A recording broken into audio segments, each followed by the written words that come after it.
आज देश में द केरला स्टोरी को लेकर बवाल मचा हुआ है। ये उन लड़कियों की कहानी है जो घर छोड़कर इस्लामिक स्टेट ISIS से जुड़ जाती हैं। लेकिन अगर हम इस मामले की तह तक जाएं, तो पता चलता है कि ये ISIS के प्लान का कंट्रोल मात्र ट्रेलर है। आपको जानकर हैरानी होगी कि यूरोपियन कंट्रीज, अमेरिका और ब्रिटेन जैसे देशों से करीब 40,000 फॉरेन नेशनल्स ने ISIS ज्वाइन कर लिया और इसमें एक बड़ी संख्या में लड़कियां भी शामिल थी। आज उन युवतियों के बारे में बात करने वाले हैं जिन्होंने ब्रिटेन और अमेरिका जैसे देशों से भागकर ISIS ज्वाइन कर लिया। ISIS ज्वाइन करने के बाद उनके साथ क्या हुआ, आज उनकी जिंदगी कैसी है और उनका ब्रेन वॉश कैसे हुआ और वो यहाँ तक कैसे पहुंची, सब जानेंगे आज की इस वीडियो में। तो बने रहिए हमारे साथ इस वीडियो के अंत तक। दोस्तों, इस्लामिक स्टेट से आज लगभग सभी वाकिफ है।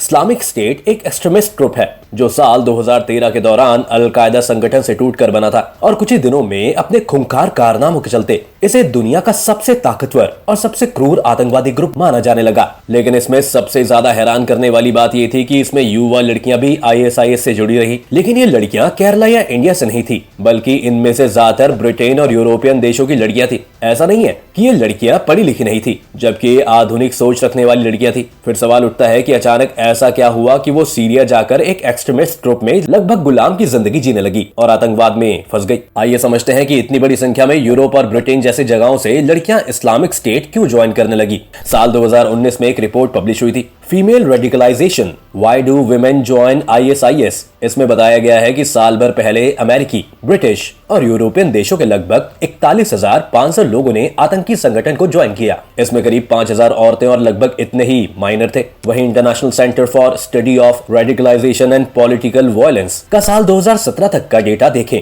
तो इसके मुताबिक इस्लामिक स्टेट में शामिल होने वाली काफी लड़कियों की भर्ती जिहादियों की बीवी की तरह हुई थी और उनका अंत सेक्स स्लेव यानी यौन गुलाम की तरह। इस तरह की कई रिपोर्ट सामने आई जो सीरियाई कैंपों में रह रही पूर्व ISIS लड़कियों की बातचीत पर बेस्ड है। ये रिपोर्ट्स और उनकी बातचीत में ये पता लगा कि एक कट्टरपंथी संगठन लड़कियों को फंसाने के लिए कई तरीके अपनाता है। वो ऑनलाइन इस तरह के वीडियोस डालता था जिसमें युवा लड़के ट्रेनिंग ले रहे हो या मजहबी नियमों का पालन कर रहे हो। ये वीडियोस इस तरह की होती थी कि कम उम्र की लड़कियां अक्सर उनके रहन सहन और उनसे अट्रैक्ट हो जाती हैं। कई बार इस्लामिक स्टेट की सोच वाले लोग शहरों में आम लोगों के बीच घुल मिल जाते हैं और लड़कियों से प्यार का नाटक करते हैं। फिर जब लड़कियां पूरी तरह से झांसे में आ जाती हैं तो उन्हें इस्लामिक स्टेट की सोच में डाल दिया जाता है। इसी के साथ साथ ICSR के मुताबिक एक्सट्रीमिस्ट ग्रुप लड़कियों को ट्रेनिंग देकर बेहद मजबूत बनाने में झूठे वादे भी करता था। जैसे अमेरिकी स्टेट अलाबामा की रहने वाली हुड्डा मुथाना छोटी उम्र में घर छोड़कर सीरिया भाग गई थी और ISIS ज्वाइन कर लिया। ISIS के अंत के बाद एक इंटरव्यू के दौरान उन्होंने बताया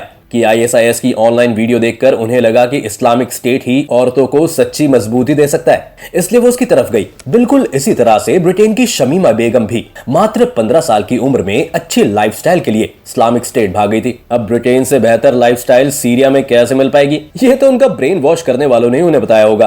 काफी बाद में सीरिया के रिफ्यूजी कैंप में रहते हुए शमीमा ने जो बातें बताई, उन बातों ने पूरी दुनिया को हैरान कर दिया था। शमीमा ने 4 सालों में 3 बच्चे खो दिए और उसे यौन गुलाम बनाकर रख दिया गया था। बहुत सी युवतियां धार्मिक वजहों से भी ISIS से जुड़ने लगती थी। असल में वेस्ट बाकी मामलों में तो काफी आगे निकल गया, लेकिन वहां के तौर तरीके ऐसे हैं जो अक्सर लोगों को अकेला बना देते हैं। ऐसी सिचुएशन में जब कोई धार्मिक संगठन उन्हें सेंस ऑफ पर्पस या जीने का मकसद जैसा कुछ देता है तो वहां के लोग फटाफट उस तरफ अट्रैक्ट होने लगते हैं। कुछ यही चीज इस्लामिक स्टेट के मामले में भी हुई। युवतियां और खासकर माइनर्स गर्ल्स इस तरफ जाने लगी। बता दें कि ऐसी लड़कियों को ISIS की दुल्हन कहा जाता है। ये सिर्फ 2 जगहों या 2 देशों की बात नहीं है, लगभग सभी जगह यही ट्रेंड देखने को मिला है, यानी कि सेम पैटर्न में युवतियां को गुमराह किया गया। आइए इस पैटर्न को समझते हैं। इन सभी केसेस में सिमिलैरिटी यही है कि युवतियां कुछ महीने पहले किसी एक्सट्रीमिस्ट सोच वाले पुरुष के संपर्क में आई और उनकी सोच बदलने लगी। देखा गया कि अक्सर सीरिया भागने से पहले वे अपना पुराना धर्म छोड़कर इस्लाम अपना लेती थी। इस पर ICSR की स्टडी कहती है कि यूरोप की जितनी महिलाओं ने इस्लामिक स्टेट ज्वाइन किया उनमें से लगभग 20% ने जाने से कुछ समय पहले ही धर्म बदला था। आइए समझते हैं कि आखिर कम उम्र की लड़कियों को क्यों निशाना बनाता रहा है इस्लामिक स्टेट। तो इसकी कई वजह है। एक तो यह है कि उन्हें बहलाना फुसलाना बहुत आसान होता है। ये दोनों जेंडर के साथ है कि आप कम उम्र के बच्चों को या टीनेजर्स का ब्रेन वॉश आसानी से कर सकते हो। वो मैच्योर लोगों की बजाय जल्दी राजी हो जाती हैं। दूसरी बड़ी वजह थी कि लड़कियों के लिए ISIS में तैयार रोल्स। इस्लामिक स्टेट में लड़के तो बहुत हो गए, लेकिन उनकी यौन जरूरतों को पूरा करने के लिए लड़कियों की कमी थी। तो उसके लीडर्स ने अलग अलग तरह से लड़कियों को ट्रैप करना शुरू किया लड़कियां अक्सर किसी न किसी लड़के की पत्नी बनकर आती, फिर वक्त के साथ वे स्लेव बन जाती। खाना पकाने, बच्चों की देखभाल जैसे कामों के लिए भी उनकी जरूरत थी। एक और बात देखी गई कि आईएसआईएस अक्सर सुसाइड बॉम्बिंग के लिए युवकों को नहीं बल्कि युवतियों का इस्तेमाल करता था, क्योंकि उसके मुताबिक यौन सुख देने, घरेलू काम और फ्यूचर लड़ाके तैयार करने के अलावा उनकी कोई खास जरूरत नहीं देखी जाती है। दोस्तों, साल 2013 में जब इस्लामिक स्टेट बना तो उसका एजेंडा बिल्कुल साफ था, ऐसी संस्थाओं और लोगों को टारगेट करना जो उनके मुताबिक मजहब का पालन सही से नहीं कर रहे थे। ये पहले उन्हें समझाते थे और जब वो नहीं मानते थे तो आईएसआईएस उनकी हत्या कर देता।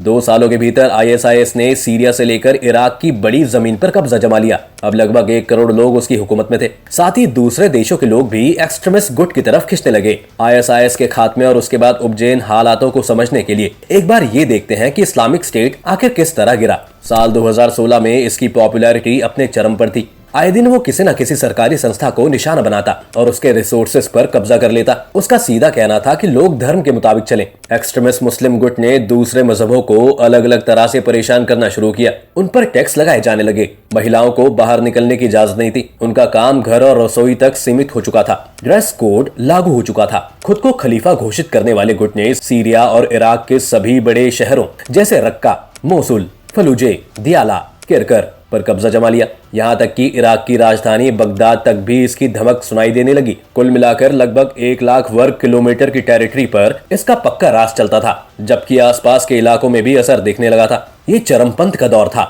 जिसमें युवा आबादी के जत्थे इस्लामिक एक्सट्रीमिस्ट होने लगे। यहाँ तक कि अमेरिका, यूरोप और ब्रिटेन के लोग भागकर इस्लामिक स्टेट ज्वाइन करने लगे। ये खतरे की घंटी थी जिसने अमेरिका और बाकी देशों को अलर्ट कर दिया। साल 2016 में इराक और सीरिया की सरकार ने पहली बार इसके खिलाफ खुलकर लड़ाई छेड़ी। अमेरिकी फोर्स ने इसमें उनका साथ दिया। यहीं से इस्लामिक स्टेट का जादू टूटने लगा। सबसे पहले इराक के मुसलमान और सीरिया के रक्का में इसके हेडक्वार्टर खत्म हुए। लड़ाई तब भी चलती रही। इसका खात्मा तब हुआ जब इसका लीडर अबू बकर अल बगदादी मारा गया। इसके बाद से इस्लामिक स्टेट लगातार कमजोर होता गया और मार्च 2019 में लगभग पूरी तरह खत्म हो गया। कम से कम ऐलान तो यही हुआ। वैसे कई मीडिया रिपोर्ट्स ये मानती हैं कि इतना मजबूत हो चुका आतंकी संगठन एकदम से खत्म नहीं हुआ, बल्कि इसके लोग भागकर अफ्रीका चले गए और वहीं से अपनी जड़ें फैला रहे हैं। बीच बीच अफ्रीकी देशों में एक्सट्रीमिस्ट हरकतें की खबरें आती भी रहती हैं। लेकिन आज साल 2019 में कथित तौर पर आईएसआईएस का खात्मा हुआ तो विदेशी मूल के ये लोग बेघर हो गए। अब सीरिया के रिफ्यूजी कैंप्स में रहते लगभग 60,000 लोग नरक का जीवन जी रहे हैं। आतंकी का ठप्पा लगने की वजह से अपने ही मुल्क इन्हें अपनाने को राजी नहीं है। न ही सीरिया के पास इतने पैसे और सुविधाएं हैं कि वो इन्हें अपने यहाँ नागरिक बना ले। और इस पूरे मामले में सबसे बड़ी मुश्किल ये है कि कैंप में रहने वाले ज्यादातर शरणार्थी या तो महिलाएं हैं या टीनेजर बच्चे या फिर छोटे बच्चे जिनका जन्म ही आईएसआईएस में जिहादियों के रेप से हुआ। अब सवाल ये है कि इस्लामिक स्टेट के खात्मे होने के साथ वहां रहते लोगों के साथ क्या हुआ, वे कहां गए। ये 2 तरह के लोग थे। एक तो वो समूह था जो विदेशों में भागकर इस्लामिक स्टेट का हिस्सा बनने पहुंचा था। इनमें टीनेजर्स भी थे और पढ़े लिखे एडल्ट लोग भी। इसके अलावा एक दूसरा ग्रुप था जो सीरिया और इराक के प्रभावी इलाकों में रहने के कारण आईएसआईएस की जातियां झेल रहा था। दोनों ही तरह के लोगों की हालत काफी खराब थी। सबके सब खुद को ठगा हुआ महसूस कर रहे थे। औरतें या तो गर्भवती थी या फिर 2-3 सालों के भीतर 2-3 बच्चों को जन्म दे चुकी थी। मार्च 2019 के बाद इन्हें अलग अलग कैंपों में भेजा जाने लगा। ज्यादातर रिफ्यूजियों को उत्तर पूर्वी सीरिया में रखा गया। इस कैंप को अल होल रिफ्यूजी कैंप कहा जाता है। सीरिया और इराक के बॉर्डर पर बसे इस कैंप में सबसे ज्यादा संख्या में रिफ्यूजीज हैं। अब ये लोग कैंपों में रहते हुए ह्यूमन राइट ऑर्गेनाइजेशन से उम्मीद लगाए हुए हैं। United Nations office for the coordination of humanitarian affairs की 2021 की रिपोर्ट में खुलासा हुआ कि कैंपों में रहते ज्यादातर लोग यूके, ऑस्ट्रेलिया, चीन, Spain, France, Switzerland, Turkey, Sweden और मलेशिया से हैं। इनमें से कुछ ही देशों ने अपने नागरिकों को वापस स्वीकार किया। ज्यादातर ने उनकी नागरिकता छीन ली। मिसाल के तौर पर ब्रिटेन से भागी शमीमा बेगम का केस भी कुछ ऐसा ही रहा। दोस्तों, अब तो आप समझ ही गए होंगे कि इस पूरे मामले में जितना यूरोप और बाकी देशों के युवा और युवतियां शामिल थे, उनमें भारतीय ना के बराबर थे। ऐसे में हमें नफरत फैलाने वाले लोगों से बचकर रहना चाहिए। आज की वीडियो पसंद आई हो तो वीडियो को लाइक और शेयर करें और साथ ही चैनल को सब्सक्राइब भी कर लें।